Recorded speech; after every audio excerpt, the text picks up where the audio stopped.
Welcome to Talking Jazz. My guest today is vocalist, composer, extraordinary musician Aubrey Johnson. So excited to have you. Welcome, Aubrey. Hello, so great to be here. Thanks, Monika. So we have some really special music to talk about and some really special relations too. So we'll work our way here. We're going to start out with your debut release. Finally can enjoy with public performances combined. You had your debut release timed on March 20, 2020, which is a great date in theory. 1 week into the pandemic. Tell us a little bit about yourself. Where's your home? How did you get into music? Just give us a quick synopsis. So I was born near Chicago and then grew up mostly in Green Bay, Wisconsin. I started singing when I was very young. I think I showed interest in ability when I was like 4 or 5 years old, just suddenly into it. And then I started playing piano when I was 7, classical piano lessons. And I got really into pop singing and stuff when I was in middle school. I really wanted to be a pop singer. And then I was introduced to jazz. And then everything changed. I had a great instructor in Wisconsin named Christine Salerno. And she mostly worked on piano together, actually. And she had me singing along. So I was working on playing and singing. And then I decided to go to college for jazz. I went to Western Michigan University, did a performance degree there, and then New England Conservatory for my master's degree, also in jazz performance. And then in 2011, I moved to New York City. At the same time, I also started teaching at Berklee College of Music, which is in Boston. I right away was commuting between the two things, and I've maintained the relationship with Berklee all these years. Since being in New York City, I've gotten to work with a lot of amazing people, including Bobby McFerrin and Fred Hirsch, John Zorn's Mikali Vocal Quartet, Sarah Serpa. Put out, like as you just mentioned, finally my own debut album last year. But I've been on over 35 recordings of other people's stuff. I love being a side person. I've done a lot of wordless vocal things and stuff with lyrics in different languages. So I like to kind of do everything. Now, in addition to teaching at Berklee, I also teach at Queens College in the Jazz Master's Program and at Montclair State University in the undergraduate jazz program. That's quite a lot of achievements to put in a quick synopsis, but you did a very fine job of condensing it for us. But I hope everybody's mind is boggled by,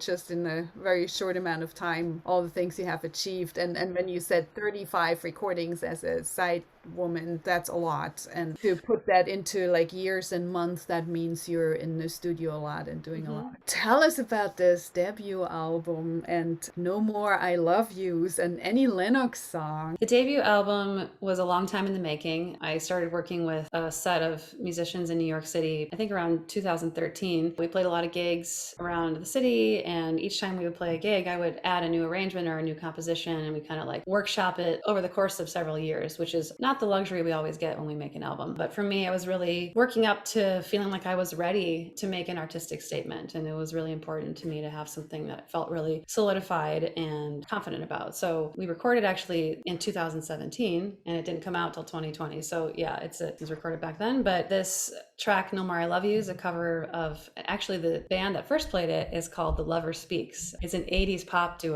rock duo. And if you haven't heard the original version, it's really awesome. I was, my arranging and composing phase, I loved how a lot of artists were doing, like taking 90s and 80s tunes and like giving it a jazz spin, like Becca Stevens and Gretchen Parlato. I was super inspired by that. I was trying to look back because I loved 90s pop, when I was growing up, and check out songs that I had always liked and see if I could arrange something. So I found No More I Love Yous, and I loved the little melodic motifs like da da da da da da. That really like struck me, as like a really cool motif that I could develop in an arrangement. And then when I found the original version, the Lover Speaks version, which I hadn't known about, I transcribed the bass line and different like guitar riffs, and I used those as like jumping off points for my arrangement. I developed them like one would develop compositional material, like for the arrangement. What you'll hear is like all the bass lines are written out, or almost all of them. There's parts that are not, but most of the bass lines are written out. There's a lot of interlocking violin and bass clarinet lines that are written, and there's some written piano parts. It's definitely jazz. There's a lot of improvised parts. There's a piano solo. There's reharmonization, but also it's very like constructed. That's really intricate. And just mentioning the violin, bass clarinet, that's not your usual instrumentation. We'll talk about that a little more too, but I think we should listen to this one and that you gave us the insights and listen for these different parts that we'll hear. And of course, the beautiful vocals. I'll make sure I have everything right. Correct me if there's anything wrong. So this is from your debut album, Unraveled, released on Outside In Records. We have Chris Simba on piano, Jeremy Noller on the drums, Matt Aronoff on bass, and Tomoko Omura on violin. Produced by Steve Rodby. Anything I'm forgetting? Michael Sachs on bass clarinet. Outside In Music is the record label. This is from the album Unraveled. No More I Love Yous, featuring Aubrey Johnson.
That was No More I Love Yous, one track from the album Unraveled, the debut album by my guest today, Aubrey Johnson, who you heard on vocals. We're actually going to go to the title track of it now, Unraveled. And the cool thing about this is, this was a cover tune, but you have plenty of originals on there, and you're showing off your composition skills. On Unraveled, that's one of yours. The instrumentation that you also chose with bass clarinet, violin is very unusual. Give us a little background on your composition process in this tune and how you came up with this exact instrumentation. Great question. I'll talk about the instrumentation first. The violin player Tomoko Omura is somebody that I met when I was living in Boston, going to school. We actually were in a world folk band together called the Guy Mendelo Ensemble. And within the band, we got to improvise a little bit, but it obviously wasn't jazz. And we bonded over being the two women in the band and also the two jazz musicians and improvisers. Tomoko is such an amazing voice, like just on her instrument. So I wanted to work with her because of her musicality and her ideas, and the vehicle ended up is violin. It wasn't like I envisioned violin, it was like I wanted to work with her. So that ended up being a really just like a cool thing that happened. I love how the violin has arco and pizzicato. They're two such different sounds. It's like almost like two different instruments, and I love writing for both. And she also plays a 5-string violin, so she has like an extra fourth down at the bottom, which is really fun to write for as well. Bass clarinet came about in a similar like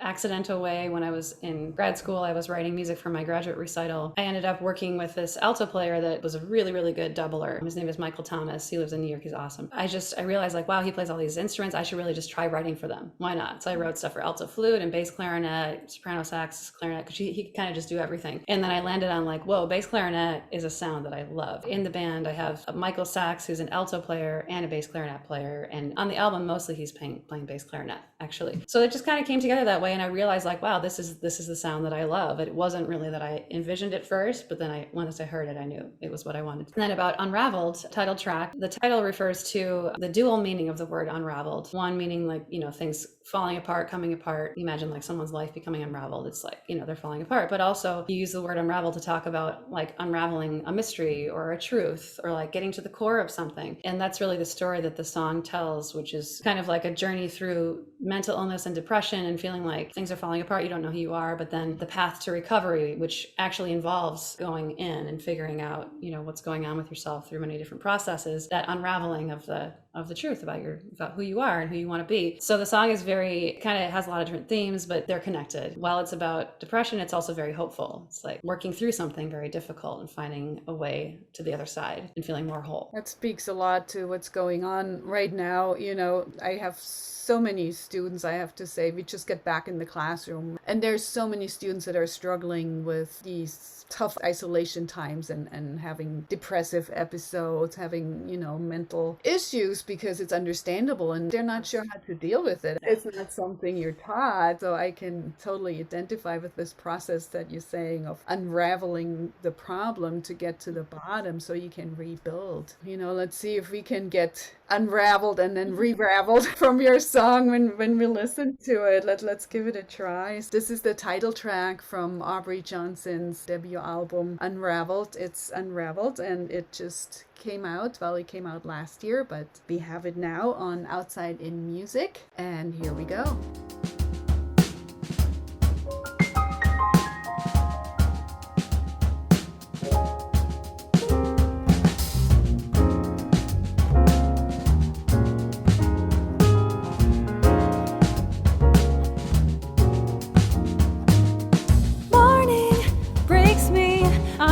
Before I breathe in, the sunlight just taunts me. It'll be over all too soon.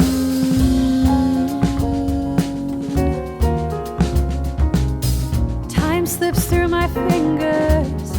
I can't hold on, try to remember, but the feeling's gone.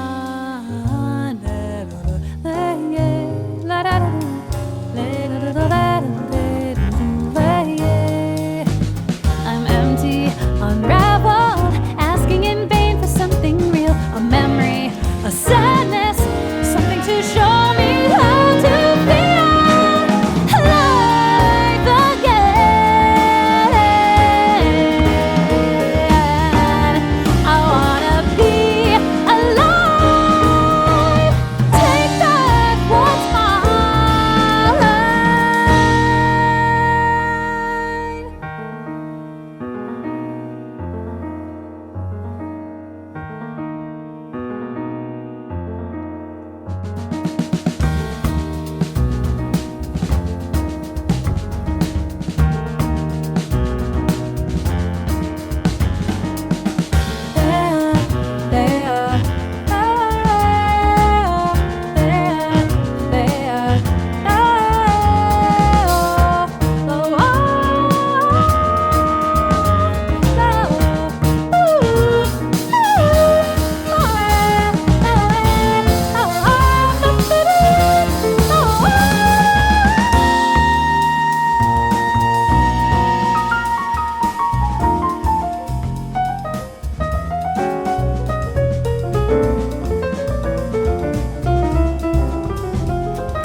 dive into the deep where you still wait for me. Find the strength to know what was lost so long ago.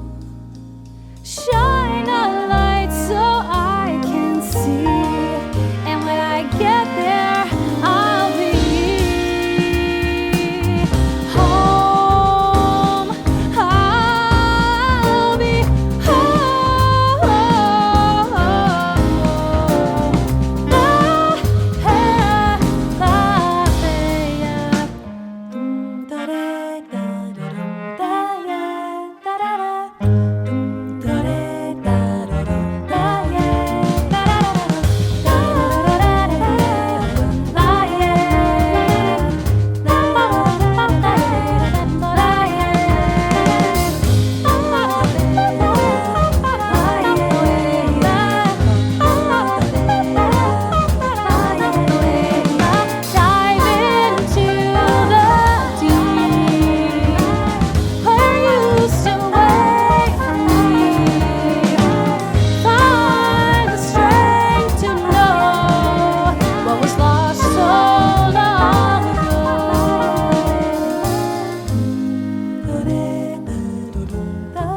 Unraveled, the title track from the debut release from my guest today, Aubrey Johnson, who you heard on vocals with her group and who also composed the music. And Aubrey told us about her journey to New York. And something that's important to know is that you have relatives with musical background, and everybody who remembers the Pat Metheny group from the beginning knows that it was usually effort between Pat and the sidekick or partner Lyle Mays, and the music really was a combination of both of those voices. Lyle Mays is your uncle. Yeah, and we lost him recently. I have to say he was a huge influence on me, just the way he approached playing keyboards. And so there's a piece that he left us and that you helped getting out. So give us a little background on Eberhard and what it's about and anything you want to share. Called Eberhard. It's a dedication to the German bass player Eberhard Weber, who was a great influence on Lyle and Pat Metheny as they were forming the Pat Metheny group together. That was one of the sounds that they really cited as a huge influence on them. Lyle actually got to collaborate with Eberhard a couple times on the Pat Metheny album Watercolors and also on Eberhard's album Later That Evening. So this piece was actually composed in 2009 for the Zeltzman Marimba Festival in Appleton, Wisconsin. It heavily features marimba, and that's because he was specifically writing for that occasion. I think that is where the Eberhard influence came in, because there's this great album called Fluid Rustle of Eberhard Weber's that has marimba and vibes and also female vocals, which Eberhard, this piece, also features. So I think that was a huge reference for him. So I think he probably intended it to be like a song of normal length, but it ended up being 13 minutes long, and it's basically through composed. There is a solo section that's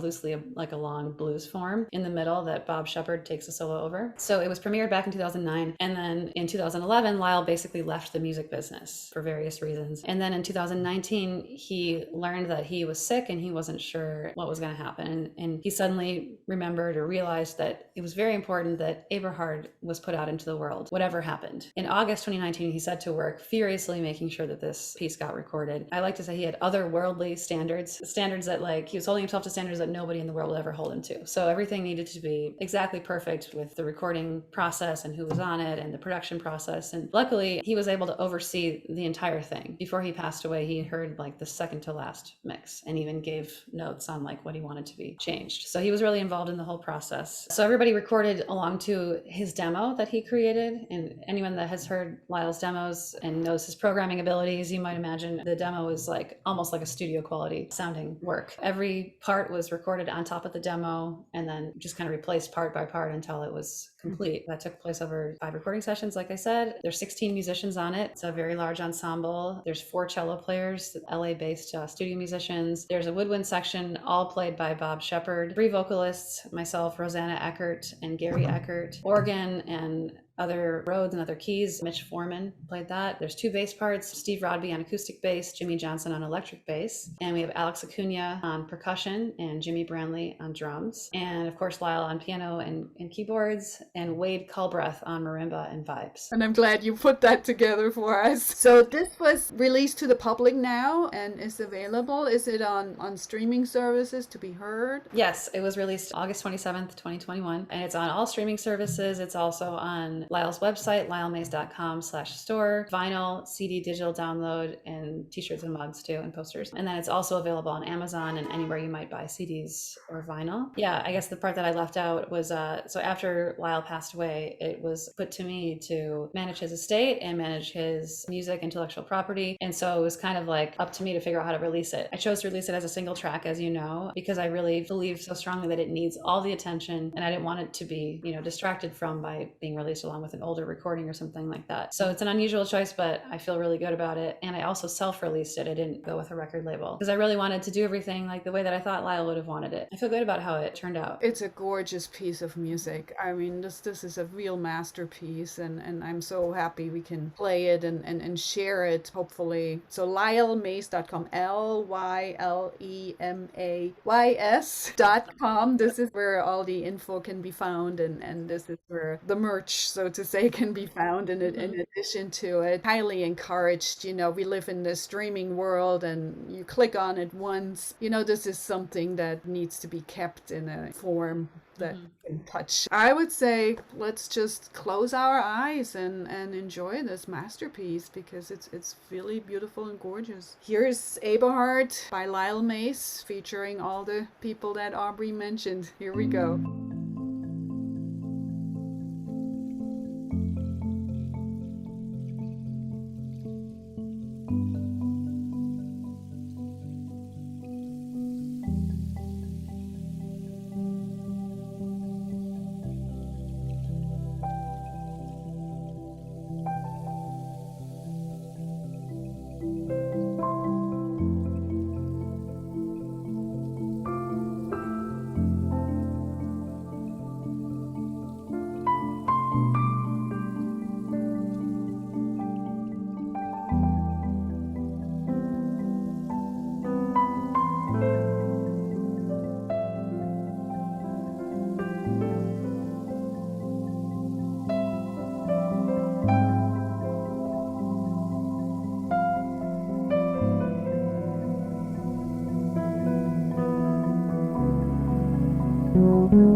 This was Eberhard, a piece composed by Lyle Mays, also performed and recorded. And it featured our guest today, Aubrey Johnson, who is the niece of Lyle Mays and was instrumental in making sure this piece gets out after Lyle Mays passed away in February 2020. We appreciate that very much. What a beautiful, gorgeous composition. I'm going to listen to it many, many, many times. Well, let's get back to you. And we mentioned early on that you are on 35 plus other people's recordings. You happen to be on another hero of mine, which is Billy Childs, all the great pianists. He's also a credible composer, arranger for so many others in the background. Well, maybe his biggest known with Chris Bodie and arranging for him, that might be the best name recognition, but for many, many, many. And I remember when this piece came out, Twilight is Upon Us was one of his earliest CDs, and it also left a deep impact on me just because of the depth of his compositions. Tell us a little bit. I mean, this is not easy music to sing. How do you learn that, and how did you work this maybe in this specific process with this tune? Billy Childs was a really good friend of my uncle Lyle Mays, and they really admired each other's work. And actually, this particular piece, Twilight is Upon Us, was inspired by Billy's experience seeing the Pat Metheny group, I think for the first time or one of the times that he saw them. And he said that he went home and wrote this piece. Yeah, he felt like they were onto something in terms of like long form composition and taking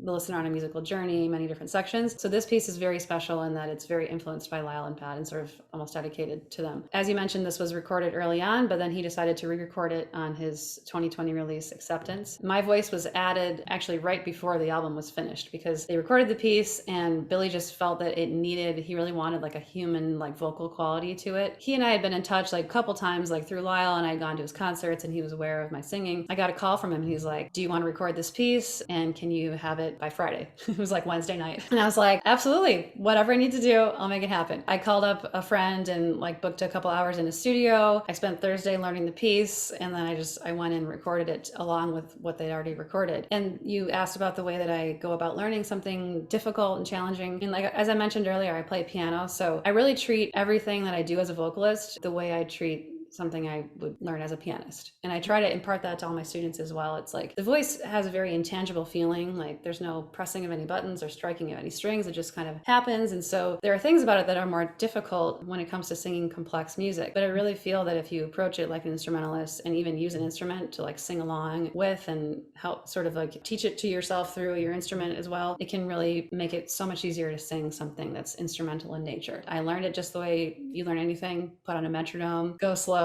count, play it on the piano, and then separate. It really works. Thanks for clarifying that. This is not easy music to learn. I hope, anybody who listens appreciates how difficult that is. And I know I actually tried to learn that too. So Billy Childs is a master and his music is very complex. Actually, he worked with J.J. Johnson too, now that I remember, who's one of the Indianapolis jazz masters that we had growing up, being the mentor to David Baker and so many others too, but one of the most influential jazz trombonist. Lots of links, but how cool that he wrote this after listening to the Pat Metheny group. Yeah. And it makes sense then because, obviously Pat Metheny's group always used the wordless vocals too to reinforce the melodies, and there's just something about the quality of that voice that makes those melodies sing more. Well, let's have a listen to this. So this is a re-recording, and so Billy Childs released album on Mac Avenue in August of 2020, and it features some of the current great masters. Of course, we have you on vocals, Aubrey Johnson, and then Eric Harland on drums, Hans Klawischnik, Austrian descent bass, and Steve Wilson of Chick Corea fame on soprano. So a wonderful group. Here's Twilight is Upon Us.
That was Twilight is Upon Us, a Billy Childs composition, and this was also from a Billy Childs album featuring my guest today, Aubrey Johnson, on the vocals. We heard so many great stories and relationships between Pat Metheny and all these heroes of the 80s, 90s. But let's get back to you, our hero of the 2020 and your debut album. So we'll come full circle, and let's just close out with playing two more tracks from that album. Great. Because it's beautiful music. So we're gonna do These Days and Karate. These Days, great tune with lyrics by your brother, and then Karate, we get some accordion madness. Give us everything we need to know to dive into those two and enjoy them. So These Days has lyrics written by my brother Aubrey Johnson, who's a great poet but happens to be an economist with Amazon. He sent me the poem and just said, like, maybe you'll write something to this, and I set it aside for a long time, and then I was needing inspiration, and I pulled the poem up and I just pressed record on my iPhone and improvised the lyrics. A lot of what I improvised that first time became the melody of the song. It was one of those magical moments that you always hope for. So that was the melody for that was always the basis of the song. And then the harmony was difficult to figure out because I actually sang a lot of non-diatonic things, but I ended up starting with like cluster chords, like just like, you know, 3 notes and not worrying about what the chord was called, but just like clusters that moved together and sounded good. And that became the basis of the beginning of the song and became what the solo section is, the harmony of the solo section. Yeah, it's kind of like, it almost feels a little bit like an art song, sort of a through composed thing. The solo section is different harmony than the rest of the song, and it just goes one time through. And so it's an interesting structure, and actually it starts a cappella, like just how I improvised it when I first recorded it. Karate is quite a other side of things. It's a Brazilian piece by Egberto Gismonti, the amazing Brazilian composer, pianist, and guitar player and singer, who, drawing everything full circle again, was also a big influence on my uncle Lyle Mays. You know, he was my mentor. We talked a lot. I came to know about Egberto Gismonti separately from Lyle and started talking about his music and was learning something. And he's like, oh, I love Egberto, and like knew all about, you know, all his records. So Lyle and I always had like a love of Brazilian music. And I don't know if it's from me listening to his music growing up all the time, or if I just, you know, there's just something about it that's really appealing to both of us, but that's a special connection. So the song Karate was not written for the voice, a crazy instrumental melody. When I heard it, I happened upon the sheet music for it, and I was like, let me just see if I could try to sing this. And so it became sort of like this acrobatic challenge for me to make this into a vocal piece. And on the record, it's accordion player and pianist named Vitor Gonçalves, who's amazing, and he works a lot with Anat Cohen, a lot of other people, and then the piano player on the album, Chris Ziemba. It's just the 3 of us, and it's the one track on the album that I didn't really arrange separately. We had one rehearsal and just kind of put it together, like the 3 of us kind of created an on-the-spot arrangement, which is, as you can tell if you have heard my other stuff, which you have listened to this show, it's not really the way I usually do things. So I love that it's like a departure from that, and it has still the quality that I love in music. Yeah, you're absolutely right. I mean, that's another one. Acrobatic is the right word for it. Try this at home. I encourage everybody to sing along. Oh my gosh, Aubrey, it was so special, and you know, there's so much more to talk about, but I'm glad we get a lot of music in too, and Yes. get to listen to a lot of music. Anybody who wants to find your album, go to your website, or obviously streaming services. Yep. It's my website, Bandcamp, Amazon, and then all streaming services. AubreyJohnsonMusic.com and find out more. But yeah, find this album. It's absolutely wonderful, and I'm so happy. Did you get to play your release show finally? October 7th at Rockwood Music Hall. It's happening. October 7th. This is going to be York, heard yeah. before. Mm-hmm. Go to New York, October 7th, Rockwood Music Hall. Well, Aubrey, thank you so much for taking time out of your busy days and sharing with us today. Here we go with These Days, Karate, from the album Unraveled by my guest Aubrey Johnson, who you hear on vocals. She's also the composer, arranger of the music, and it is released on Outside In Music on all major streaming services, and find it on AubreyJohnsonMusic.com. Enjoy. Wistful gaze of all our fire, the sliding, trampling feet. Oh, all my soul's longing and where our song-laden pastures, fields, where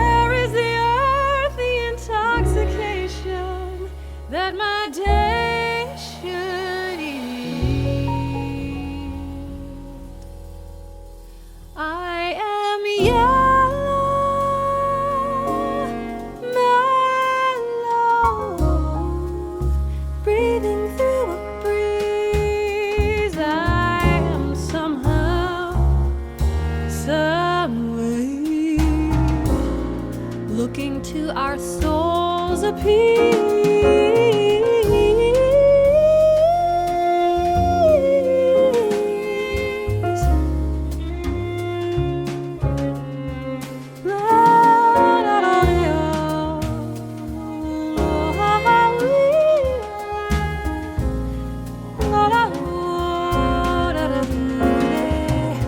Frantic, darting insects of the night. They are, but they know, sharing in my human plight.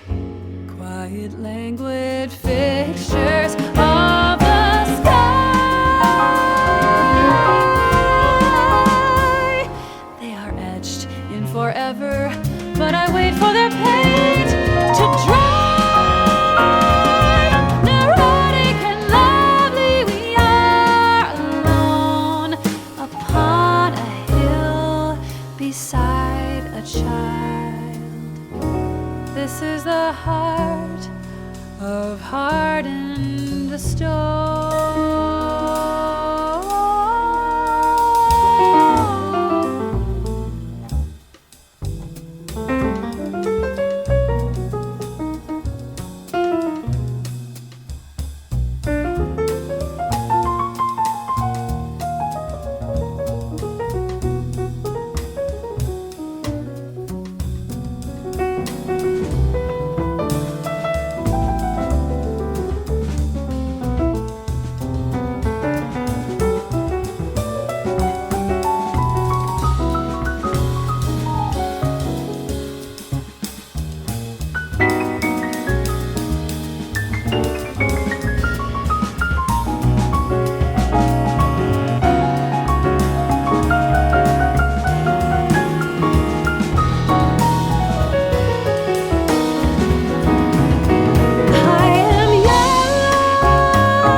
To our souls a peace. I am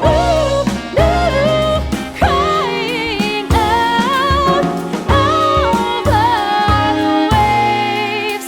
I am somehow, some way trying to pass these